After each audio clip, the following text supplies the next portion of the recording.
Hello dear students, આ વિડીયોમાં આપણે સમજીએ લામીઝ થિયરમ. તો લામીઝ થિયરમ તમારા એન્જિનિયરિંગ મિકેનિક્સના યુનિટ 2નો ભાગ છે. અગેન જીટીયુ પરીક્ષામાં વારંવાર પૂછાતો ફ્રિકવન્ટલી આસ્ક્ડ ઇમ્પોર્ટન્ટ ક્વેશ્ચન છે.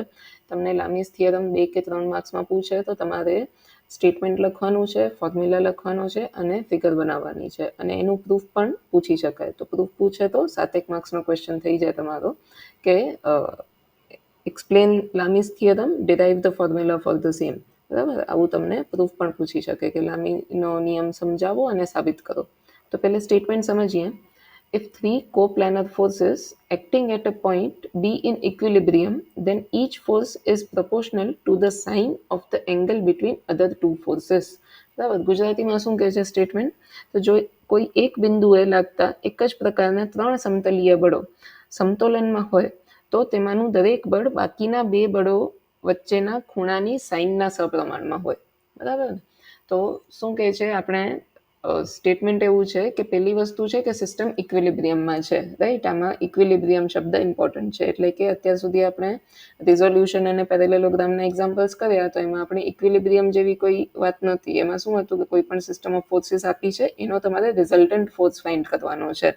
અહીંયા સિસ્ટમ ઇક્વિલિબ્રિયમમાં છે, એટલે કે આ ત્રણેય ફોર્સ ભેગા થઈને નેટ 0 ફોર્સ થઈ જાય છે. તમારે રિઝલ્ટન્ટ ફાઇન્ડ નથી કરવાનું, પણ આમાં જેટલા અનનોન ફોર્સીસ હશે એ ફાઇન્ડ કરવાના થશે. બરાબર, તો 3 ફોર્સીસ છે, કોપ્લાનર છે, એક્ટિંગ એટ અ પોઈન્ટ એટલે કે કોનકરન્ટ પણ છે અને ઇક્વિલિબ્રિયમમાં છે. આવી 3 શરતો છે.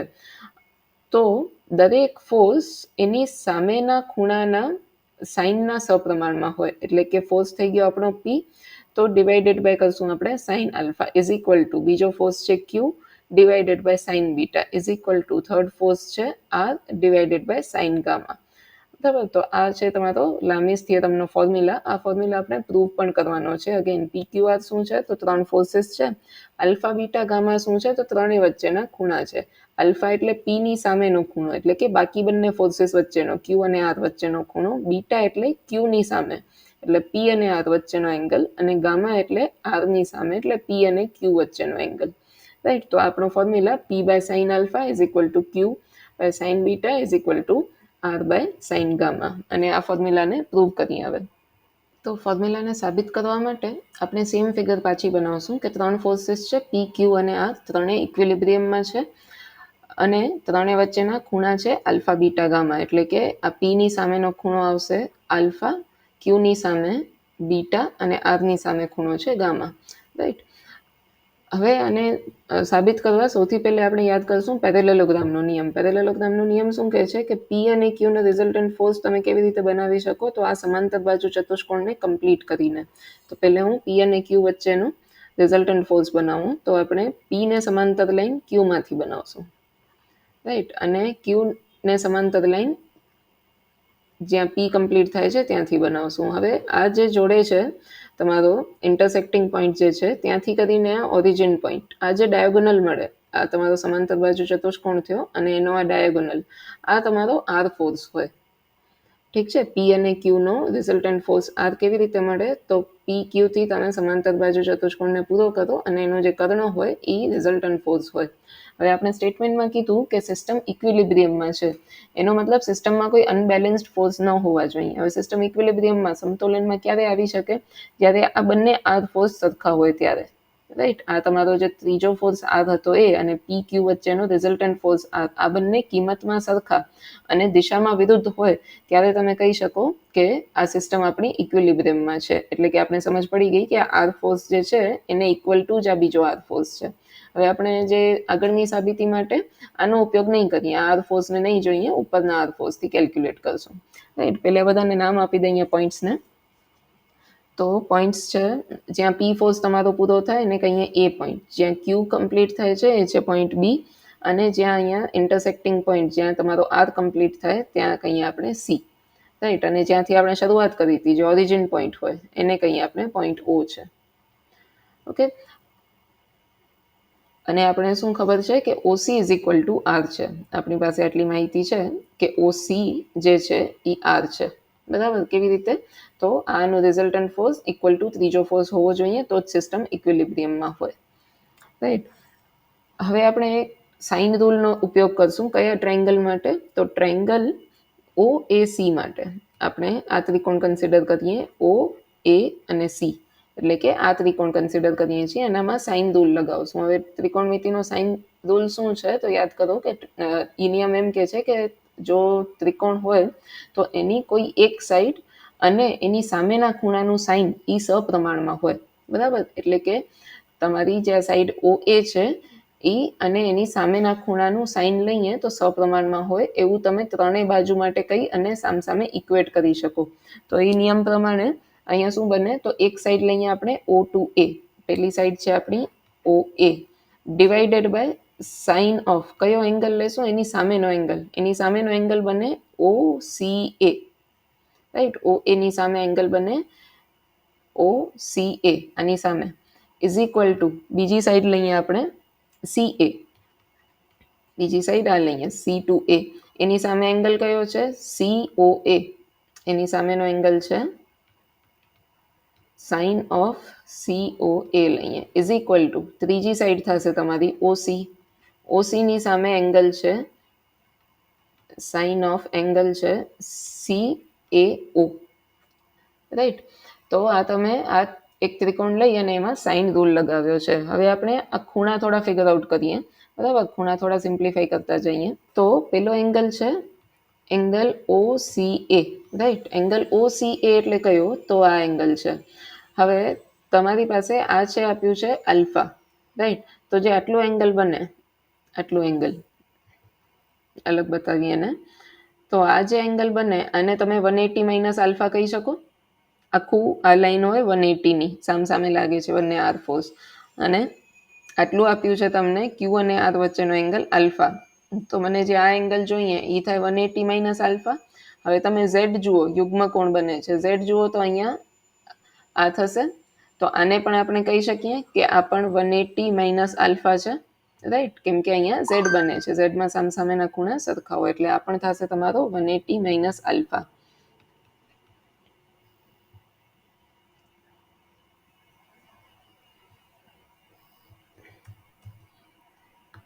એટલે આ પણ થશે તમારો 180 માઇનસ આલ્ફા. ઓકે, પછી એંગલ લઈએ આપણે એંગલ સી ઓ એ, રાઈટ. સી ઓ એ એટલે આ એંગલ છે તમારો. હવે આ એંગલ પણ સિમ્પલી આગળની જેમ જ આપણે કહી શકીએ કે તમને આટલો એંગલ જોઈતો હોય તો કેવી રીતે મેળવી શકાય, આખું 180 છે એમાંથી બીટા બાદ કરો તો 180 માઇનસ બીટા, બીજો એંગલ છે 180 માઇનસ બીટા. ત્રીજો એંગલ જોઈએ આપણે, ત્રીજો છે એંગલ સી એ ઓ, ઓકે. એંગલ સી થી એ થી ઓ. હવે આ કેવી રીતે મેળવશો તો આપણે એક નિયમ બીજો ખબર છે કે ત્રિકોણના ત્રણેય ખૂણાનો સરવાળો કરો તો 180 થાય. બરાબર, તો ત્રણેયનો સરવાળો એટલે 180 થાય. તો 180 માંથી આપણે એક ખૂણો બાદ કરીએ જે છે 180 માઇનસ આલ્ફા, બીજો ખૂણો બાદ કરીએ જે છે 180 માઇનસ બીટા. તો આવી રીતે તમને ત્રીજો ખૂણો મળવો જોઈએ, રાઈટ. આને સિમ્પ્લિફાઈ કરો તો આને સિમ્પ્લિફાઈ કરતા શું મળશે તમને કે આ થશે 180, આ બ્રેકેટ ઓપન કરતા જાઓ તો -180, આ માઇનસ માઇનસ થઈ જાય પ્લસ એટલે plus alpha, again -180 plus beta. એક 180 કેન્સલ આઉટ થઈ જાય, તમારી પાસે આવું બચે આલ્ફા પ્લસ બીટા -180, રાઈટ. આવું બચે આપણી પાસે. હવે આની ગણતરી માટે આપણે બીજો એક વસ્તુ જોઈએ કે અહીંયા જ્યાં ઓ પોઈન્ટ પર આખું ચક્કર કમ્પ્લીટ થાય છે, ઓ પોઈન્ટ પર આખું સર્કલ કમ્પ્લીટ થાય તો ત્રણેય ખૂણાનો સરવાળો 360 હોવો જોઈએ, રાઈટ. એટલે alpha plus beta plus gamma equal to 360 થાય. બરાબર, આને અલગથી લખીએ અહીંયા કે એટ પોઈન્ટ ઓ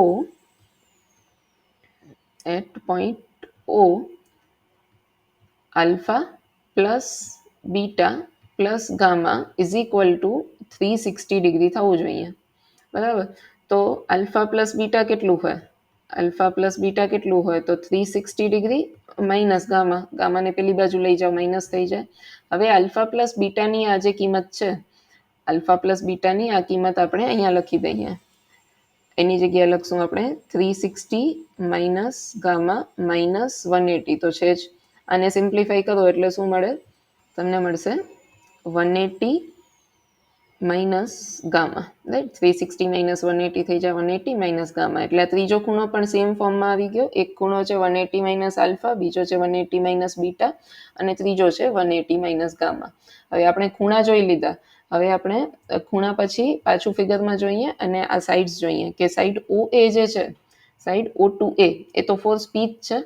પછી જુઓ સાઇડ સી એ, તો એ થશે તમારી ફોર્સ ક્યુ. સી એ થશે ક્યુ, કેમ કે આ ક્યુને પેરેલલ લાઈન જ અહીંયા બનાવી હતી, આ બંને સરખી જશે. એટલે જો આની કિંમત ક્યુ જેટલી હોય તો સી એની કિંમત પણ થાય ક્યુ જેટલી. અને જે ઓ સી છે એ તો છે જ, આપણે પહેલે જ લખી લીધું આર. એટલે હવે તમારી પાસે આ ફોર્મ્યુલામાં શું આવે છે, અહીંયા આવે છે પી, આ છે ક્યુ, આ છે આર. એટલે આપણા જોઈતા ફોર્મમાં ફોર્મ્યુલા ગોઠવાઈ ગયો છે. હવે આપણે ફોર્મ્યુલાને આગળ લખીએ તો અત્યારે તમને આવું મળે છે કે P divided by sine of 180 minus alpha is equal to Q divided by sine of 180 minus beta is equal to R divided by sine of 180 minus gamma. આવું મળે છે, રાઈટ. હવે આપણે બીજો ત્રિકોણમિતિનો નિયમ યાદ કરીએ તો સાઇન ઓફ 180 માઇનસ થીટા એને સાઇન થીટા જ કહી શકાય, બરાબર. Sine of 180 minus theta is equal to sine theta જ થાય. તો આ નિયમ આ નીચે ત્રણેય જગ્યાએ વાપરીએ તો શું થશે, P by sine alpha is equal to Q by sine beta is equal to R by sine gamma. આ થયો તમારો લામીનો નિયમ જે આપણે સાબિત કરવાનો હતો, રાઈટ. તો આવી રીતે તમે આની સાબિતી પણ યાદ કરી લેજો. ફિગર જે છે, ફિગર આખી એક સાથે ન બનાવતા, એમાં કન્ફ્યુઝન થશે. સ્ટેપ બાય સ્ટેપ બનાવશું. એટલે પહેલે પી ક્યુ આર બનાવ્યા છે, પછી એના આપણે રિઝલ્ટન્ટ ફોર્સ આર બનાવશું અને પછી ખૂણા અને બધાને નામ આપશું પોઈન્ટ્સને, રાઈટ. તો આ થઈ એની સાબિતી. હવે જે લામીસ થિયરમમાં જે કોમનલી પૂછાતા દાખલા છે, દાખલા જોઈ લઈએ આપણે. તો આ કેવી આપણને સિચ્યુએશન આપી છે કે એક રૂફ છે, એમાંથી બે દોરી લટકે છે અને નીચે એક 100 ન્યૂટનનું વજન લટકાવેલું છે. એક દોરી રૂફ સાથે 60 ડિગ્રીનો ખૂણો બનાવે, બીજી દોરી 30 ડિગ્રીનો ખૂણો બનાવે છે. અને તમને પૂછ્યું એમ હશે કે જો આ સિસ્ટમ ઇક્વિલિબ્રિયમમાં હોય તો બંને દોરીનું ટેન્શન શોધો, બરાબર. બંને દોરીમાં ટેન્શન શોધો. હવે આ જો ફોર્સ નીચે તરફ લાગે છે તો એને રેઝિસ્ટ કરતું એક ટેન્શન આ દોરીમાં લાગશે, એક ટેન્શન આ દોરીમાં લાગશે. એટલે કે આને કહીએ આપણે T1 અને કહીએ T2. તો તમારી પાસે ત્રણ ફોર્સીસ છે જે કોપ્લાનર અને કોન્કરન્ટ છે અને ઇક્વિલિબ્રિયમમાં પણ છે. એટલે આને લામીનો થિયરમ લાગુ પાડી શકાય, બરાબર. પહેલે આપણે આના માટે ફ્રી બોડી ડાયાગ્રામ બનાવવું પડશે. ફ્રી બોડી ડાયાગ્રામ કોને કહીએ, તો આપણે ખાલી ફોર્સીસ અને એની વચ્ચેના ખૂણા બતાવીએ તો એ ફ્રી બોડી ડાયાગ્રામ થઈ ગયો. આપણે આ દોરી, વજન, ઉપર છાપરું, આ બધી ઇરિલેવન્ટ ચીજો કાઢી નાખવાની છે અને આ પોઈન્ટનો ફ્રી બોડી ડાયાગ્રામ બનાવવાનો છે, રાઈટ. હવે ફ્રી બોડી ડાયાગ્રામ બનાવવા માટે પહેલે ખૂણા ફિગર આઉટ કરશું. તો શું કરશું, આપણે અહીંયાથી એક હોરિઝોન્ટલ લાઈન ખેંચી લઈએ, જે જંક્શન છે ત્યાંથી હોરિઝોન્ટલ લાઈન. હવે અહીંયા જોશો તો અહીંયા એક ઊંધો ઝેડ બને છે. તો જો આ 60 ડિગ્રી છે તો આ તમારું 60 ડિગ્રી બનશે. અને સિમિલરલી આ 30 ડિગ્રી છે તો અહીંયા પણ ઝેડ બને છે, આ ખૂણો પણ 30 ડિગ્રી બનશે. હવે આનો ફ્રી બોડી ડાયાગ્રામ આવો બને. FBD હું બનાવું તો આવી રીતે બને કે એક ફોર્સ છે જે નીચે લાગે છે, જેની કિંમત છે 100 ન્યૂટન. એક ફોર્સ છે જે છે T2, કિંમત આપણે શોધવાની છે, બરાબર. અને એ કેવી રીતે લાગે છે, તો એ અહીંયાથી તમને 30 ડિગ્રીના ખૂણે લાગે છે, 30 ડિગ્રી, રાઈટ. અને જે ત્રીજો ફોર્સ છે એ છે આપણો T1 ફોર્સ. અને T1 ફોર્સ કેવી રીતે છે, તો એ 60 ડિગ્રીએ છે, હોરિઝોન્ટલ સાથે 60 ડિગ્રીએ. તો આપણે આ ફિગરમાંથી ખૂણા અને ફોર્સીસ લઈ આવ્યા, બાકી ચીજોની આપણે જરૂરત નથી. હવે આમાં લામીસ થિયરમ લગાવીએ તો લામીસ થિયરમ શું કહે છે કે કોઈ એક ફોર્સ અને એની સામેના ખૂણાનું સાઇન, બરાબર, આવું ત્રણેય માટે લખવું પડે. તો પેલો ફોર્સ આપણે લઈએ છે T1 ડિવાઇડેડ બાય થાય સાઇન ઓફ T1 ની સામે કયો ખૂણો છે, તો આ ખૂણો થાય T1 ની સામે T2 અને 100 વચ્ચેનો ખૂણો, બરાબર. તો એ છે 90 પ્લસ 30 એટલે 120 ડિગ્રી. આ તો કાટખૂણો જ છે, પ્લસ કરો 30 ડિગ્રી એટલે આ બંને વચ્ચેનો ખૂણો મળી જાય. ઇઝ ઇક્વલ ટુ આ લખીએ વચ્ચે 100 ડિવાઇડેડ બાય સાઇન ઓફ, હવે કયો ખૂણો લેશું, આ લેવાનો છે, બરાબર, T1 અને T2 વચ્ચેનો ખૂણો. તો એ કેવી રીતે મેળવશું, આ આખી લાઈન 180 ની હોય, આખી લાઈન 180 ડિગ્રી બનાવે, એક બાજુથી 30 કાઢો, બીજી બાજુથી 60 કાઢો, એટલે આ વચ્ચેનો એંગલ તમને કેટલો મળે, 90 નો મળે, બરાબર. 90 નીકળી ગયા બંને બાજુ થઈને અને વચ્ચે બચ્યું બીજા 90 ડિગ્રી, એટલે આ કાટખૂણો છે ખરેખર, રાઈટ. તો આ થાય તમારું sine of 90 degree is equal to T2 divided by sine of, આ ખૂણો લેવો પડે T1 અને 100 વચ્ચેનો, T2 સિવાયના જે બાકી બે ફોર્સ બચ્યા એની વચ્ચેનો ખૂણો. તો આ તમારું છે 90 ડિગ્રી અને આ છે 60 ડિગ્રી, એટલે સાઇન ઓફ 150 ડિગ્રી. હવે આને બહુ જ ઇઝીલી તમે સોલ્વ કરીને T1 અને T2 શોધી શકો. T1 શોધવા માટે શું કરવાનું, તો T1 ઇઝ ઇક્વલ ટુ થાય તમારું સાઇન 180 ને આ બાજુ લઈ જાઓ, અને T2 માટે તમે સાઇન 150 ને આ તરફ ગુણાકારમાં લઈ જાઓ, રાઈટ. એટલે આ ગણતા તમને શું મળશે કે T1 ઇઝ ઇક્વલ ટુ થશે 100 into sine 180 sine 120 divided by sine 90. એટલે તમને T1 આવું મળે છે આપણે 86.6 ન્યૂટન, બરાબર. જે ક્વેશ્ચનમાં હોય ન્યૂટન, યુનિટ લખવાનું નહીં ભૂલવાનું. અને T2 મળશે તમને 100 ઇન્ટુ સાઇન ઓફ 150. સાઇન 91 હોય એટલે એને કેલ્ક્યુલેટ તમે પહેલેથી ન જ કરો તો એટલું ટાઈમ બચે, બરાબર. તો આ T1 અને T2 આ બે દોરીનું ટેન્શન તમને મળે છે 86.6 અને 50 ન્યૂટન. તો એક્ઝામ્પલ બહુ જ ટૂંકો છે ગણતરીમાં, પણ ખાસ ધ્યાન શું રાખવાની, આ જે ફ્રી બોડી ડાયાગ્રામ અહીંયાથી અહીંયા લઈ આવો તમે ત્યારે ખૂણાની ધ્યાન રાખવાની, બરાબર. હવે આમાં બીજું એક એવી રીતે પણ પૂછી શકાય કે તમને આ રૂફ આપ્યો છે, એની લંબાઈ આપી હોય અને બંને દોરીની લંબાઈ આપી હોય, એની જગ્યાએ ખૂણા નથી આપેલા, તો ખૂણા તમારે ફાઇન્ડ કરી લેવાના સાઇન થીટા કોસ થીટા કરીને. જેમ કે તમારી પાસે આ દોરીનું માપ છે અને આનું માપ છે, બરાબર. તો તમે આ કાટકોણ ત્રિકોણ બને છે, માપ એવી રીતે આપ્યા હશે કે આ કાટકોણ ત્રિકોણ બનતો હોય, તો આ બને છે તો તમે કહી શકો કે ટેન થીટા એટલે સામેની બાજુ છેદમાં પાસેની બાજુ, પછી એનું ટેન ઇન્વર્સ કરો એટલે આ ખૂણો મળી જાય. સિમિલરલી આ બાજુ ખૂણો મળી જાય. માપ કેવી રીતે આપ્યા હશે, ગયા વર્ષે પૂછાયેલો પ્રશ્ન હતો, તો માપ આવી રીતે આપ્યા હતા કે આ 130 છે આનું માપ, એટલે બંને દોરી વચ્ચેનું અંતર 130 છે, એક દોરી 120 ની છે અને બીજી દોરી 50 ની છે. તો તમે 5, 12, 13 આ ટ્રિપલેટ જોઈને કહી શકો, પાયથાગોરસનું ટ્રિપલેટ જોઈને, કે આ કાટકોણ ત્રિકોણ બનતો હશે, બરાબર. એટલે તમે એનામાં sine theta cos theta ten theta કોઈની પણ મદદથી થીટા ફાઇન્ડ કરી શકો. બીજો એક્ઝામ્પલ જોઈએ આપણે. હા, બીજા એક્ઝામ્પલમાં આપણે આવી રીતે માપ જ આપ્યા છે, ખૂણા નથી આપેલા, બરાબર. તો શું કીધું છે, અ બોલ ઓફ 600 mm ડાયામીટર. હવે ડાયામીટર 600 હોય એટલે આપણે રેડિયસ કેટલી થાય 300, એટલે અત્યારથી જ માપ જોતા જઈએ કે આ જે માપ છે આટલું હોય રેડિયસ, એ હોય તમારું 300 mm, બરાબર. વજન આપ્યું છે 200 ન્યૂટન, એટલે આ ઘોડાનું વજન છે 200 newton. Suspended to a wall by 500 mm long string, એટલે આ જે દોરી છે દોરીની લંબાઈ આપી તમને 500 mm, બરાબર. તો હવે તમને શું જોઈએ, આ ખૂણાની જરૂર પડશે, આ ખૂણો શોધવો પડે આપણે, બરાબર. તો આ થીટા ખૂણો શોધવા માટે આપણે લગાવીએ કે સાઇન થીટા કેટલું હોય, બરાબર. સાઇન થીટા હોય સામેની બાજુ એટલે કે 300 ડિવાઇડેડ બાય કર્ણ એટલે કે 500, બરાબર. હવે આમાંથી તમને થીટા ફાઇન્ડ કરવું હોય એટલે તમે આ ડિવિઝન કરશો અને એનું સાઇન ઇન્વર્સ કરશો. તો 300 બાય 500 36.87 ડિગ્રી મળે, 36.87 ડિગ્રી આટલો થીટા થાય, ઓકે. હવે એંગલ મળી ગયો, એટલે હવે આપણે આ એંગલને હજી બીજી જગ્યાએ શિફ્ટ કરશું, કે અહીંયા હું એક ડોટેડ લાઇન બનાવું છું, તો આ જે એંગલ થાય આ પણ થીટા થાય, કેમ કે અહીંયા પણ ઝેડ બને છે, બરાબર. અહીંયાથી જાઓ તમે, આ ઝેડ બન્યો એટલે જે આ એંગલ છે એટલો જ આ એંગલ થશે, એટલે એ પણ થીટા થશે. હવે તમને શોધવાનું શું છે, ટેન્શન ઇન ધ સ્ટ્રિંગ. હવે ટેન્શન ઇન ધ સ્ટ્રિંગ કીધું છે, પણ આપણે સાથે આર ફોર્સ એટલે રિએક્શન ઓફ વોલ પણ ફાઇન્ડ કરશું. આમાં ફોર્સીસ કેટલા હોય, એક તો જે દોરીમાં ટેન્શન લાગતું હશે એ ઉપર તરફ, બરાબર. ઘોડો નીચે તરફ છે તો ટેન્શન ઉપર તરફ, અને બીજું આ દિવાલ પણ ધક્કો મારે, એ હોય આપણો ફોર્સ આર. તો અહીંયા અને ટેન્શનને કહીએ ટી, બીજો ફોર્સ છે આર, અને ત્રીજો છે આનું વજન. તો એનો ફ્રી બોડી ડાયાગ્રામ આવી રીતે બનશે કે તમને નીચે તરફ એક ફોર્સ લાગે છે જે છે 200 ન્યૂટન, જે ઘોડાનું વજન છે. એક ફોર્સ છે આર, જે દિવાલનું રિએક્શન છે, અને એક ફોર્સ છે ટી, જે દોરીનું ટેન્શન છે. હવે ટી માટેનો આ ખૂણો તમને ખબર છે, આ ખૂણો આપણે ખબર છે કે 30 ડિગ્રી બને છે, સોરી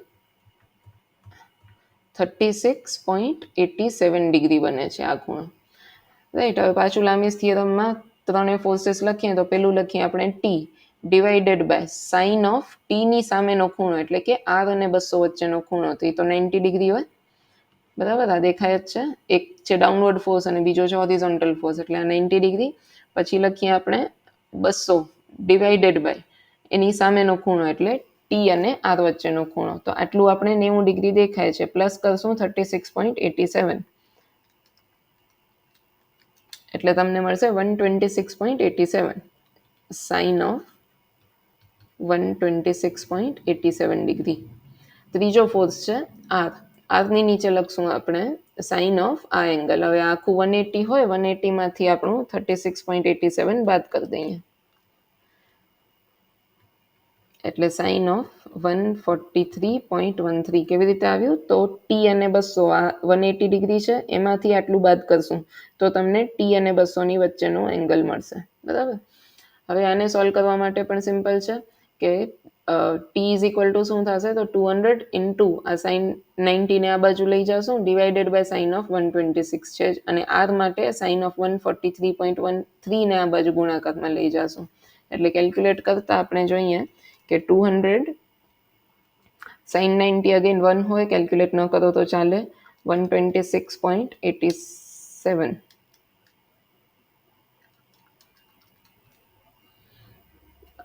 ટી મળે છે આપણે 250. ટેન્શન છે દોરીનું 250 ન્યૂટન. બરાબર.